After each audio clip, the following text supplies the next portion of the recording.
you for auditing Professor Skye's Record Review, the always positive new music review show hosted by a French professor who is back upstairs, out of quarantine, very happy to be in the sun. I'm going to be reviewing the album Lines Redacted by Mush. Or is it Mush? This is my first question today. I can't tell how you pronounce the band's name. I don't know if it's mush, like bad oatmeal, or I don't know if it's mush, you know, like a sled dog. You scream mush. This is actually the lotion that we put on my dog's feet so they don't bleed in the Rochester winter. I don't know if it's mush or mush, but that's the least interesting question I'm going to ask. The more overarching question, and this will probably lead into my thumbnail if I know me at all, can goofy be great? Like, can things that are primarily, when you hear them, the first thing you think of is the word goofy, can it be great? I say that because of the singer of this band, which first of all, as I always do, I recommend you listen to this. It's a very good album, great guitar work, interplay, interesting lyrics, well sung, very musically interesting, very thematically consistent, very sort of emotionally consistent as well all the way through. It's a great album. But the thing that really jumps out at you is this lead singer. Now the first thing I heard was Bullwinkle, the character from the J. Ward cartoons. Hey, I don't know, Lucky. Okay, like that voice is the voice of the singer. And as a matter of fact, when I listened to this album, I was just walking around talking to my wife and daughter like this. They think that that sounds like Bob Dylan. I don't think it actually sounds like Bob Dylan, but it sounds like somebody imitating Bob Dylan. Okay, like, you don't believe me unless you've heard the band, in which case you go, that's actually pretty spot on, Skye. That's pretty much how they sound. That is pretty much what his voice is like. So can this very goofy voice, along with this great music, become great itself? It made me think, what else does this music remind me of? Because Bob Dylan himself, I would argue, is quite goofy. I would say he's a good argument for why goofy can be great. His voice can be absurd. The harmonica work can be absurd. Some of his lyrics can be absurd. Yet in that absurdity, there is profundity. I also think of Randy Newman. Like, Randy Newman is completely goofy. The way that he sings, his voice, it makes you laugh, and you just think he's a complete goof. Yet if you've ever heard this album, it is astounding how heartfelt this album is and how good it is and how good of a songwriter he is. Which is, you know, why when Harry Nilsson covers the same songs, we can take it more seriously because Harry Nilsson is not as goofy, you know? Or what about an album that's even closer to my heart? You know, the Modern Lovers' first album. Isn't Jonathan Richman a big goofball? Especially when he's a solo act. Whoa, New England, his whole song about Velvet Underground, you know, and they go like this. How different is Jonathan Richman's whoa and Mush's ooh? It's just a question of degrees. Let me be even more provocative. How different is it from Elvis Costello? How goofy does Elvis Costello sound when you just think about his vocals? Do you remember the first 10 times you listened to Elvis Costello? Because I do. I was like, who the hell is this? And turn it off. This is the stupidest voice I've ever heard. I think there's an interesting thing to this. What is it that makes it funny, and what is it that can make us sort of reject it? I happen to be teaching a class right now on French comedic theater. And the basis of it, I'm using the philosophy of Henry Bergson and his book on laughter, Le Rire.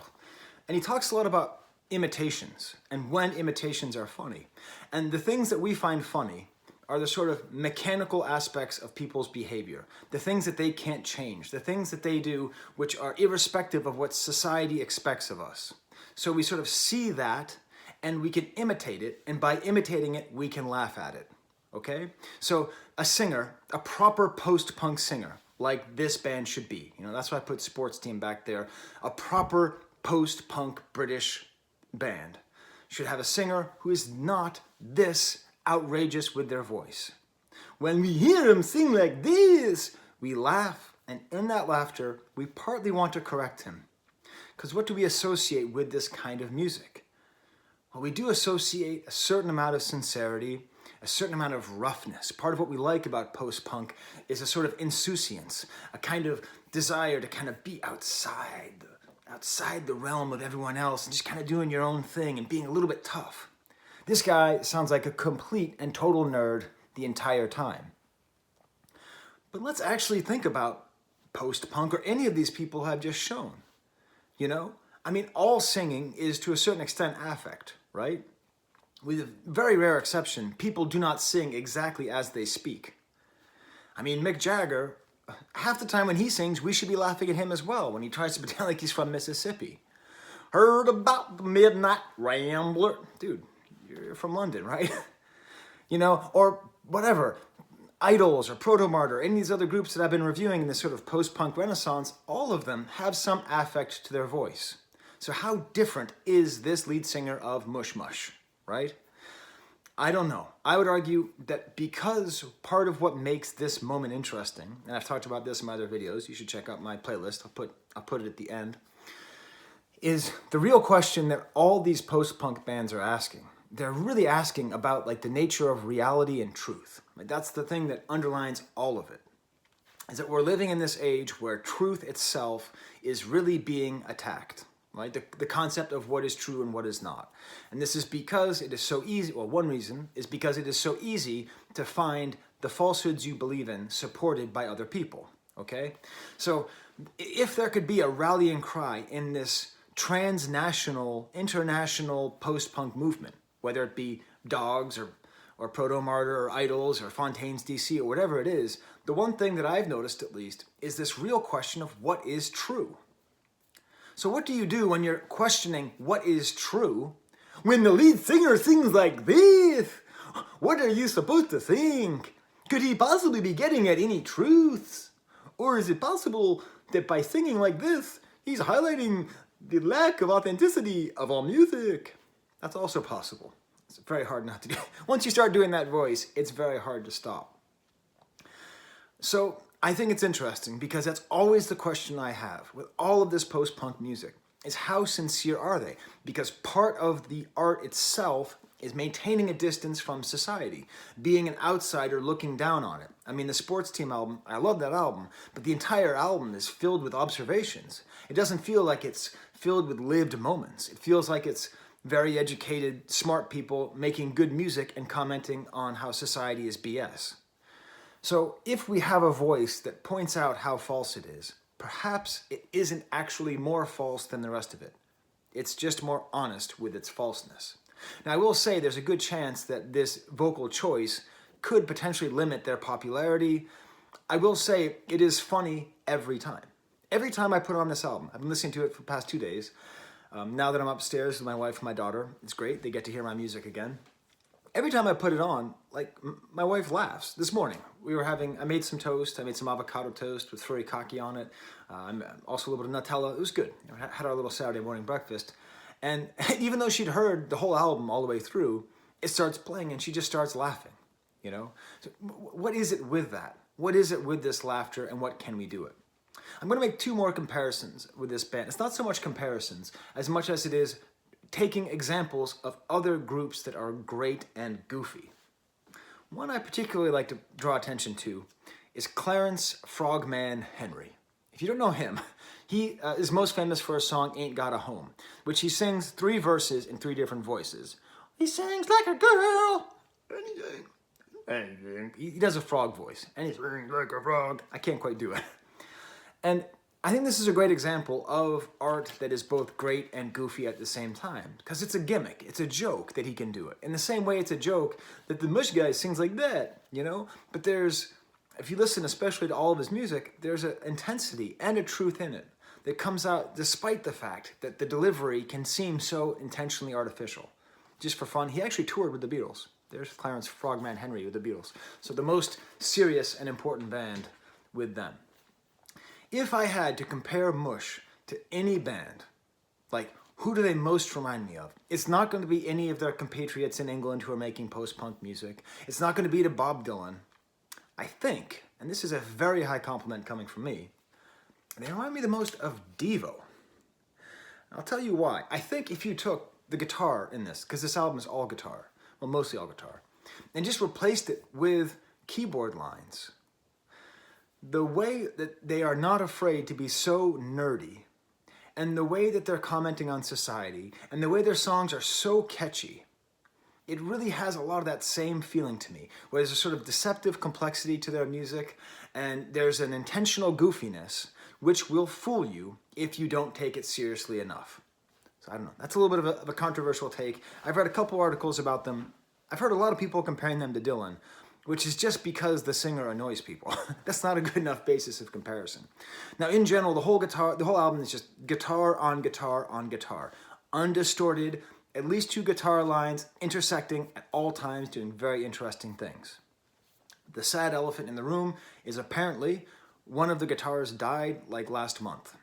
That's very sad. It's very sad to hear of anyone dying young, and especially when you study art, when artists die, you feel sad not just for the loss of their friends and family, but you feel the loss for society, because this music is good music. These are people making good music, and a lot of what makes this music great is this great intermixing between these 2 guitar lines. You can laugh at them, but don't underestimate them, because when you listen to this album carefully and you hear what the guitars are doing, the way they go, and then the bass and the drums are like keeping steady along with all this kind of very busy work happening over, it's quite interesting. The lyrics are really all about the sincerity or lack of sincerity in public culture. I mean, the name Lines Redacted is kind of a political line about, like, you know, official documents where the truth has been blacked out. It seems to be a lot of the album. The songwriting maybe is even a little Tom Yorkish in the way that it's just taking little phrases that you hear in the news and sort of expanding on them. You know, like the first track is called Drink the Bleach, you know, and it's like, oh yeah, I remember when people were talking about drinking bleach for COVID, or there'll be, you know, cancel culture will be thrown in as a word here.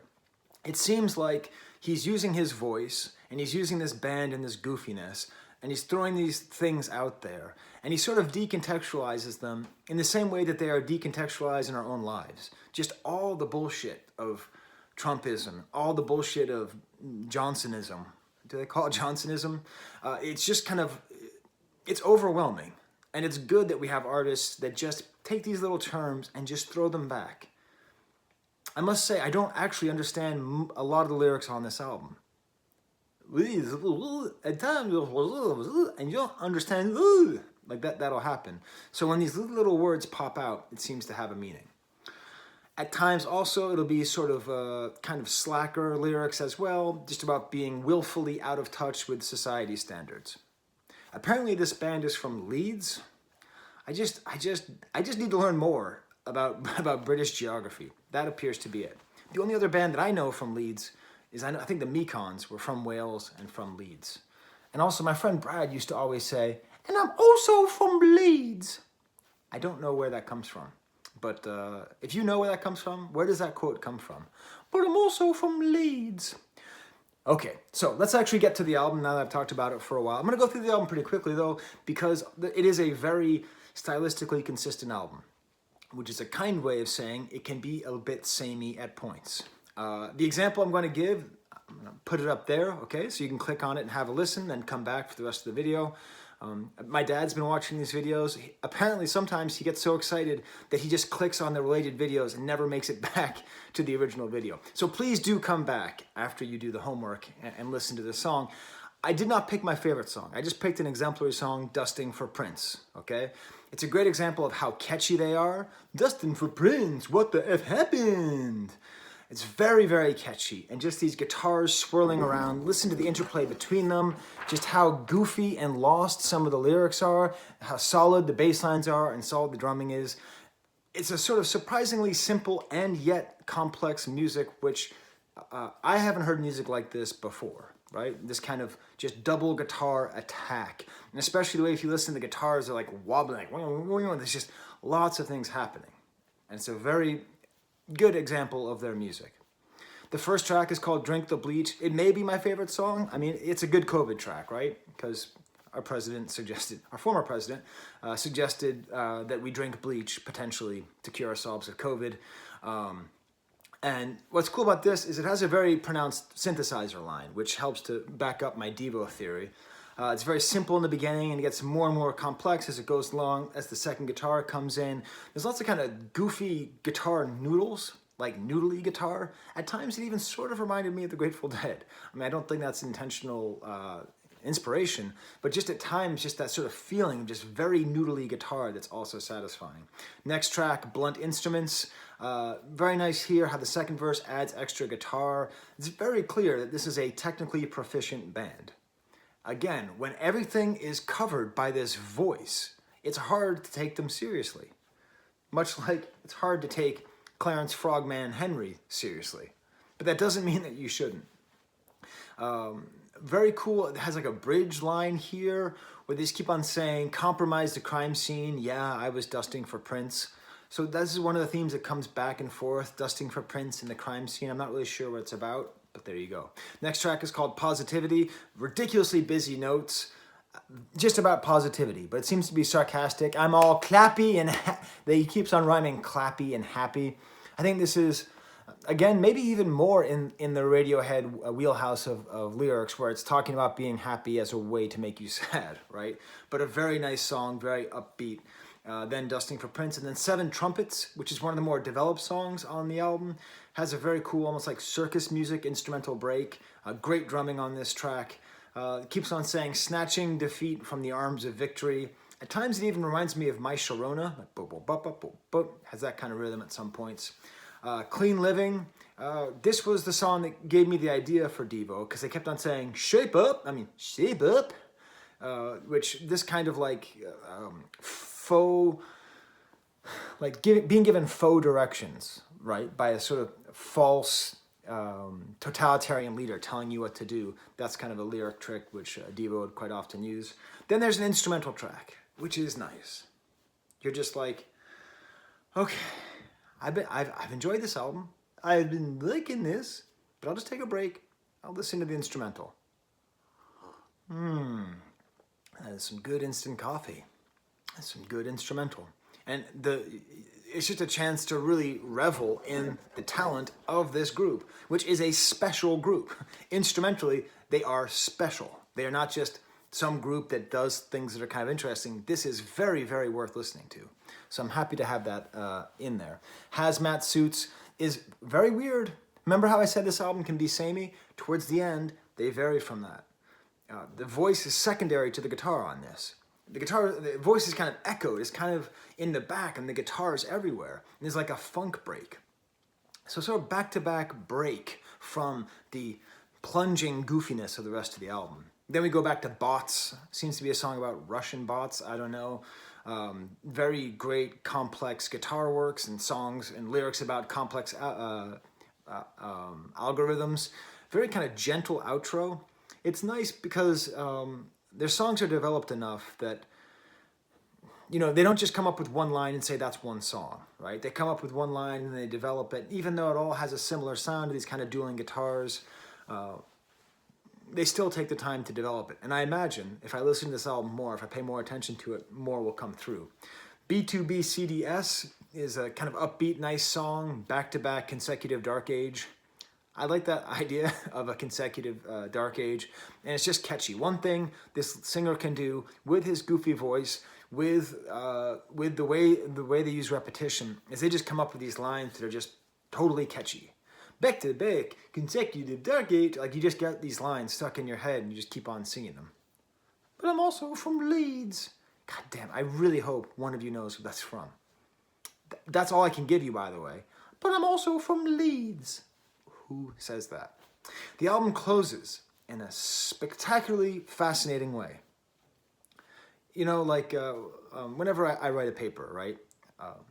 Whether it's for publication or for a professor back in the old days, I always try to make sure that my conclusion was totally different than the rest of my paper. They just sort of like took things off in a totally different direction, as opposed to like closing down and summarizing what I've been doing. I try to say, hey, but check this out. I could also be doing this. This does that. This is a totally developed, different style of singing on the album. The voice is kind of sweet and interesting. It's not even really goofy in the beginning. The guitar, as opposed to being sort of single notes playing against each other in some kind of weird Baroque counterpoint nightmare, are just arpeggiated chords. And then there's a second part that's a little bit more driving. So it seems to be hinting that the band might be going in a different direction. And if they did, I think they could support it. Like, I think the band could handle not just being the band with the guy that sounds like Dave Coulier imitating Bullwinkle, right? So there you go. My question that I asked, can goofy music be great? Well, of course it can be, okay? And in this case, I think it is great again. I very much recommend this album. And for Henry Bergson, who you should really read if you've never read him before, there's the camera.